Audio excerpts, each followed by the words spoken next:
This has been the Red Sox biggest problem for a couple of years now, and it doesn't appear to be going anywhere.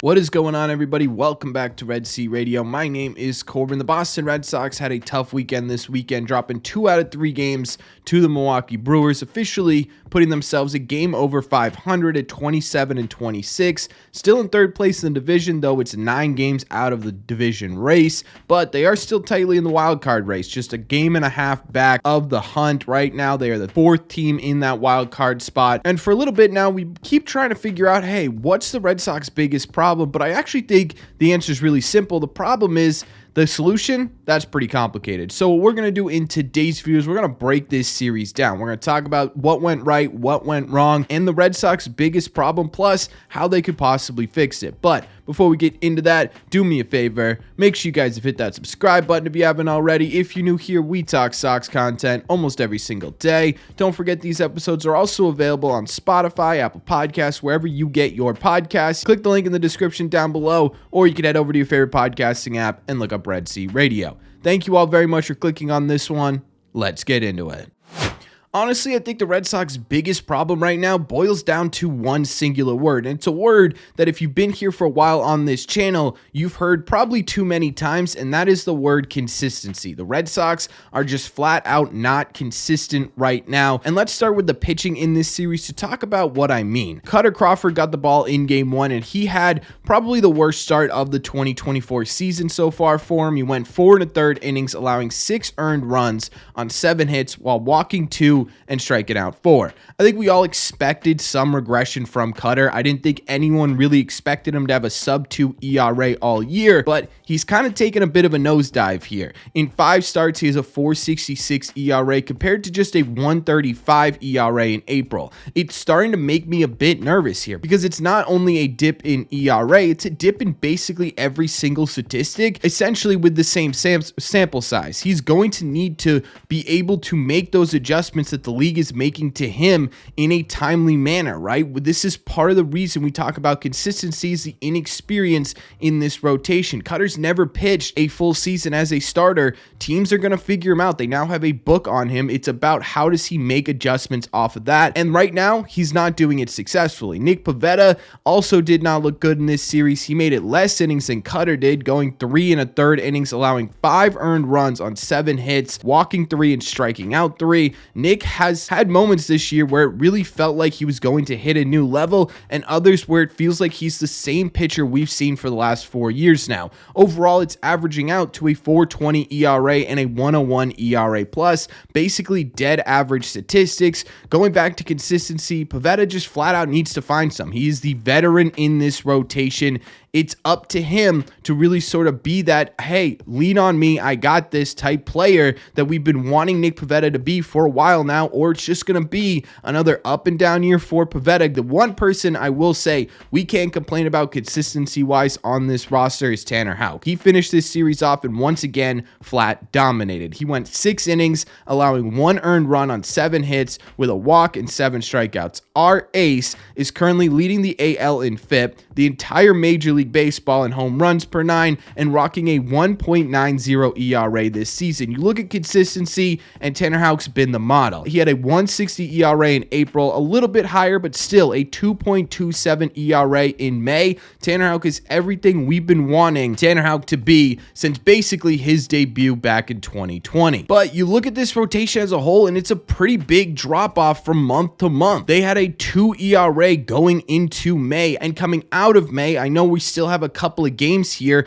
but still, you're getting towards the end of May, and you're up to a 4.16 ERA. That's 2 extra earned runs onto your ERA. Now, they're still the 3rd best starter ERA in the entire sport, so it's still been pretty solid, but right now, the month of April is really sort of doing the heavy lifting here. You're starting to see, in my opinion, a league that the shock factor is starting to wear off of. Andrew Bailey came in here with sort of a master plan, and it worked out really well because no one was expecting the Red Sox to do it. I don't think any team in Major League Baseball was expecting the Boston Red Sox to just essentially get rid of their fastball. Now that they have had about 2 months to sort of figure things out, look at statistics, get some video and whatnot on this pitching staff, they're starting to figure out ways to attack that approach. In my opinion, one of the more interesting things going into June and July is how Andrew Bailey and the pitching staff themselves adjust to the league's adjustments. It's a big part of how you can be a consistent rotation, and that is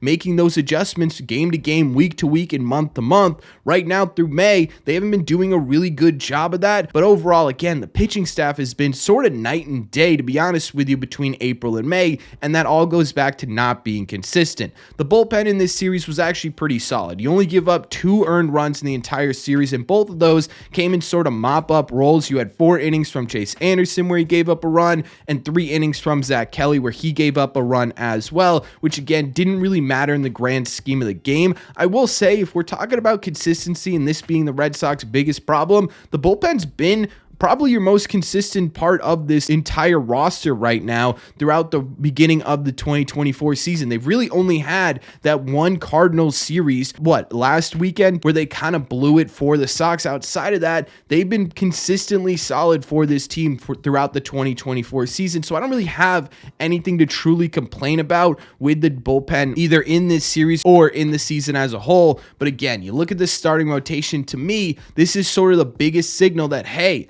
the Red Sox just simply aren't consistent right now.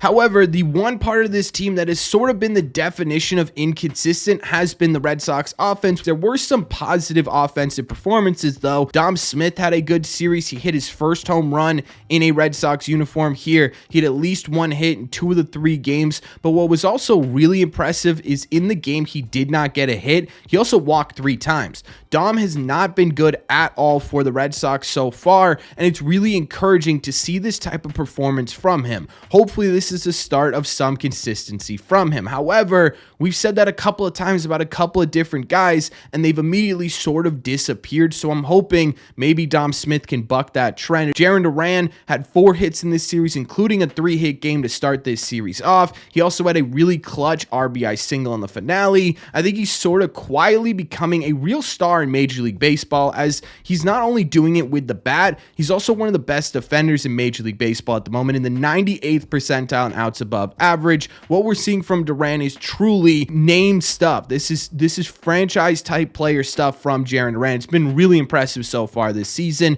And speaking of impressive, Wilyer Abreu continues his push to at least finish top 3 in Rookie of the Year voting. He had a 3-hit performance in the finale, which included a triple, hit a double in the middle game. He is honestly just a ton of fun to watch on the field. What I really love about Wilyer's play right now is that his personality is starting to come through a little bit, and his personality is absolutely incredible. So I'm having a ton of fun watching Wilyer. But you look outside of that, and the Red Sox fell basically right back into the hole that they've been in essentially this entire month, in just simply not being able to get runs across the plate, and especially with runners in scoring position. They went 6 for 24 with runners in scoring position, which is a 250 average. Honestly, not as bad as they have been throughout this entire month, right? There have been series this month where they had like a 103 average with runners in scoring position, but still, you take a look at what probably was their best series of the month, if not the entire year, when they swept the Tampa Bay Rays in the Trop, and the big difference in that series was that they hit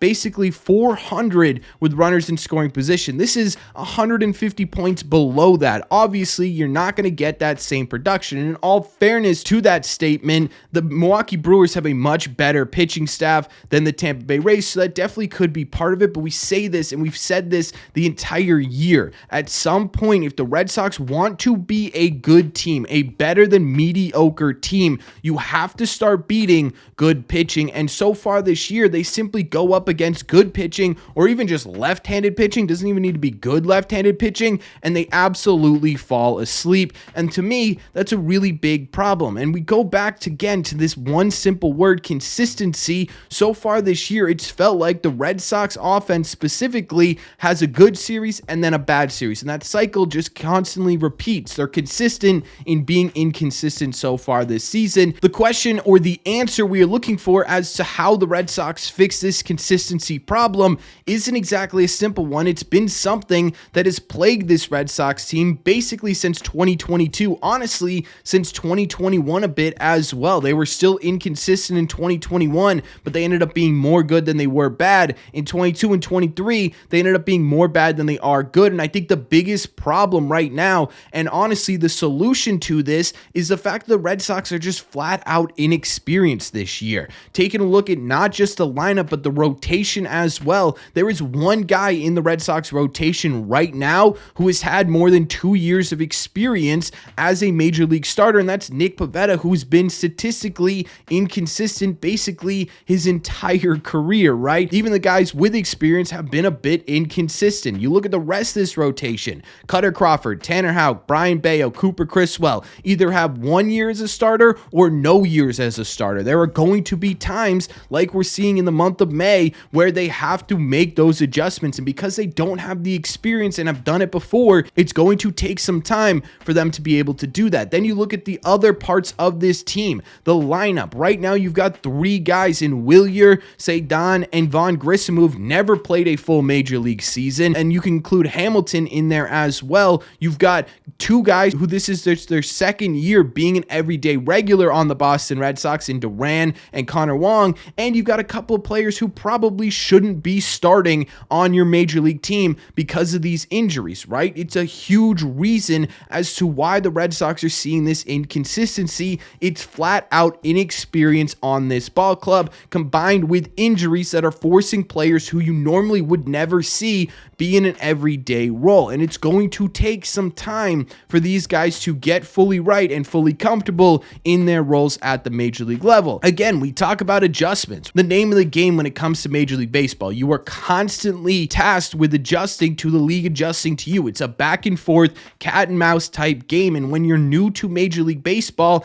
it takes longer to make those adjustments than it does if you've been here for a few years or you've been successful for a few years. And that to me is the Red Sox biggest problem. It's not one that's going to go away anytime soon. And so what I'm hoping here is that by the end of the year or towards the end of the year, the Red Sox are really starting to nail this down. They figured out this cat and mouse game a little bit better than they have right now, because if they don't, this is what we're going to see for the entire season. We're going to see series where they're really good and series where they're just really bad. It's just going to be constantly back and forth. You're going to end up like you did in 22 or 23, either below 500 or right at 500. Now, in my opinion, this just becomes incredibly frustrating to watch because you know the talent is there. You understand that, hey, they can be a good baseball team, but you know there's just simply nothing that they can do. And people talk about, oh, they need to trade for someone, they need to get someone in here, and maybe that helps a little bit, but it's not going to solve the entire problem. The entire problem